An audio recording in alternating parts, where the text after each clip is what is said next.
आइए चलते हैं नियम 8 की ओर, जो है दूसरों को अपने पास बुलाएं, जरूरत पड़ने पर दाना भी डालें। आपका दिन शुभ हो। शक्ति के 48 नियम, रॉबर्ट ग्रीन, hindiaudiobook.com। नियम 8, दूसरों को अपने पास बुलाएं, जरूरत पड़ने पर दाना भी डालें। विचार, जब आप दूसरे व्यक्ति को कोई काम करने के लिए मजबूर करते हैं तो नियंत्रण आपके हाथ में होता है। हमेशा ज़्यादा अच्छा यही होता है कि आपका विरोधी आपके पास आए और इस प्रक्रिया में अपनी योजनाएं छोड़ दें। बहुत बड़ा प्रलोभन देकर उसे ललचाएं, फिर उस पर हमला कर दें तो रूप के सारे पत्ते आपके हाथ में होते हैं। शक्ति की कुंजी। यह नाटक इतिहास में बहुत बार खेला गया है। कोई आक्रामक लीडर बहुत से साहसी कदम उठाता है जिससे वह बहुत शक्तिशाली बन जाता है। कुछ समय बाद वह शक्ति के शिखर पर पहुंच जाता है, लेकिन इसके कुछ समय बाद ही हर चीज उसके खिलाफ होने लगती है। उसके असंख्य दुश्मन आपस में गठबंधन कर लेते हैं। अपनी शक्ति को बनाए रखने की कोशिश में वह हर दिशा में लड़ता है, जिससे वह थक जाता है और अंततः उसका पतन हो जाता है। ऐसा होने का कारण यह है कि यह आक्रामक व्यक्ति कभी भी पूरे नियंत्रण में नहीं होता है। वह 2-4 कदमों से ज़्यादा आगे तक नहीं देख पाता है। वह अपने साहसिक कार्यों के परिणामों को भी नहीं देख पाता है, क्योंकि उसे हमेशा अपने शत्रुओं के कदमों और अपने जल्दबाजी के कामों पर प्रतिक्रिया करनी पड़ती है। इसलिए उसकी आक्रामक ऊर्जा ही उसकी दुश्मन बन जाती है। शक्ति के संसार में आपको खुद से पूछना चाहिए, अगर नियंत्रण मेरे हाथ में नहीं है तो यहाँ से वहाँ भागने, समस्याएं सुलझाने और शत्रुओं को हराने की कोशिश करने का क्या फायदा है। मैं घटनाओं को नियंत्रित करने के बजाय उन पर प्रतिक्रिया करने में ही क्यों उलझा रहता हूँ? जवाब आसान है, शक्ति की आपकी परिभाषा ही गलत है। आपने गलती से आक्रामक काम को ही प्रभावी काम मान लिया है। अक्सर सबसे प्रभावी काम होता है पीछे बने रहना, शांत बने रहना और दूसरों को अपने बिछाए जाल में फंसाना। तत्काल विजय पाने के बजाय दीर्घकालीन शक्ति का खेल खेलना ज़्यादा असरदार होता है। याद रखें, शक्ति का मूल आधार है पहल करने की योग्यता, अपने कार्यों पर दूसरों से प्रतिक्रिया करवाना, अपने विरोधियों और अपने आसपास के लोगों को रक्षात्मक होने पर मजबूर करना। जब आपकी रणनीति के कारण दूसरे लोग आपके पास आने लगते हैं तो अचानक स्थिति का नियंत्रण आपके हाथ में आ जाता है, और जिसके पास नियंत्रण होता है उसी के पास शक्ति होती है। इस स्थिति तक पहुंचने के लिए आपके पास 2 चीजें होनी चाहिए। आपको अपनी भावनाओं पर काबू रखना चाहिए और कभी नाराज नहीं होना चाहिए। आपको लोगों की स्वाभाविक प्रवृत्ति का लाभ उठाना चाहिए, जिन्हें जब उकसाया या प्रलोभन दिया जाता है तो वे भड़क जाते हैं।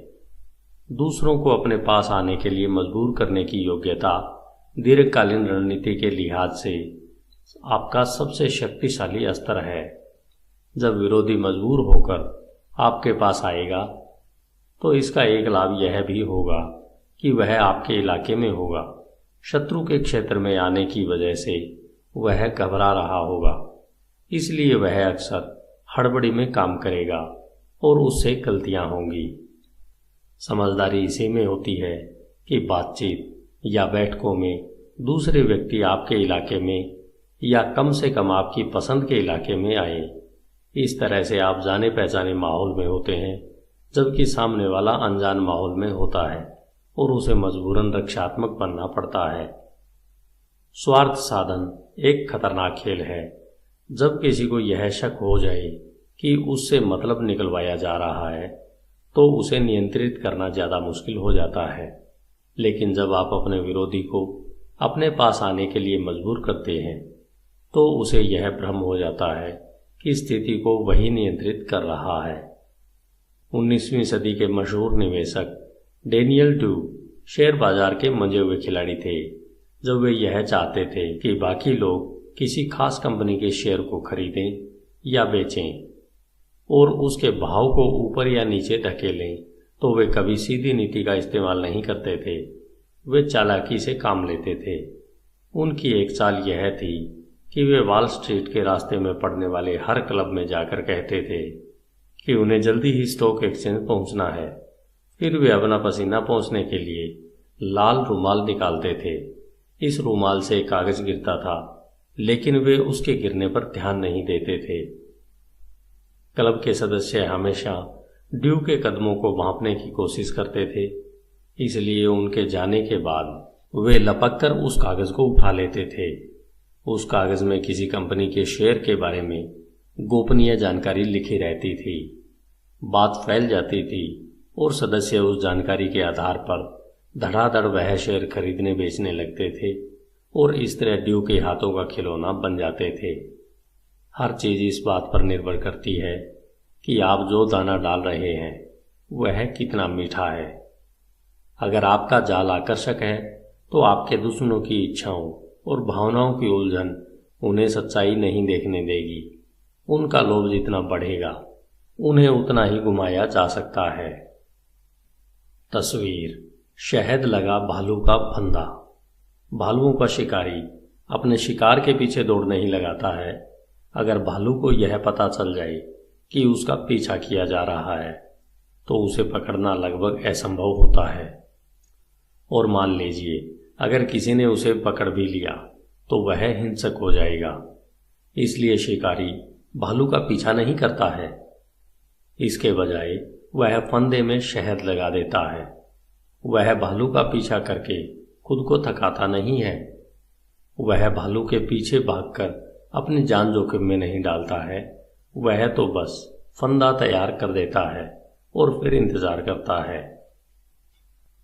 विशेषज्ञ की राय: अच्छे योद्धा कभी दूसरों के पास नहीं जाते हैं, बल्कि दूसरों को अपने पास आने के लिए मजबूर कर देते हैं।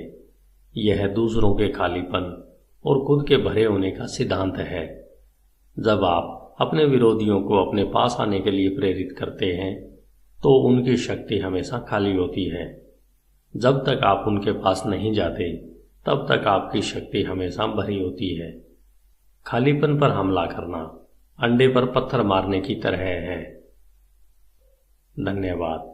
HindiAudioBook.com